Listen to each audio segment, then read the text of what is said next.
السلام علیکم ورحمۃ اللہ وبرکاتہ۔ مولانا صاحب سے سوال ہے کہ ابھی میرے دوست ہیں ایک انڈیا کے، ان کی گھر میں سسٹر فوت ہوئی تو وہ قبرستان میں کہہ رہے ہیں کہ جگہ نہیں ہے، قبرستان میں جگہ بہت تھوڑی ہے اور فوتگی بہت ہو رہی ہیں، اور وہ کہہ رہے ہیں کہ ہم اپنے والد صاحب کی قبر کے اندر دفنا سکتے ہیں، جبکہ والد صاحب کو فوت ہوئے تقریباً 15 سال ہو گئے ہیں۔ تو وہ قبرستان والوں نے مشورہ دیا ہے کہ بھئی آپ جو ہے نا اپنے کسی پرانے عزیز کی قبر میں دفنا لیں ان کو۔ تو ایسا ہو سکتا ہے کہ کسی پرانی قبر کو کھود کے اسی میں جو ہے نا نئے والی میت کو دفنا دیا جائے؟ برائے مہربانی اس کے بارے میں ذرا ارشاد فرمائیں۔ السلام علیکم۔ وعلیکم السلام ورحمۃ اللہ وبرکاتہ۔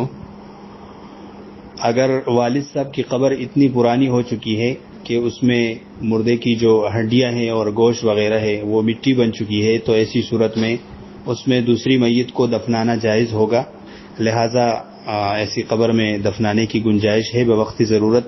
اگر ضرورت نہ ہو تو پھر تو اس طرح کرنا درست نہیں ہے، لیکن چونکہ یہ ایک ضرورت ہے جیسے کہ آپ نے بتایا کہ جگہ کی تنگی کی وجہ سے، تو اس صورت میں جو پہلی قبر ہے اس میں بظاہر یہ لگتا ہے 15 سال گزر چکے ہیں، تو ان کی جو گوشت اور ہڈیاں ہے وہ مٹی بن چکی ہوگی، تو ایسی صورت میں ان کے جو بیٹی ہے یعنی آپ کے دوست کی جو سسٹر ہے اس کو اس قبر میں دفنانے کی گنجائش ہے۔ چینل پر نئے آنے والے دوستوں سے التماس ہے کہ چینل کو سبسکرائب کرتے ہوئے ساتھ موجود گھنٹی کے بٹن کو بھی دبا دیں۔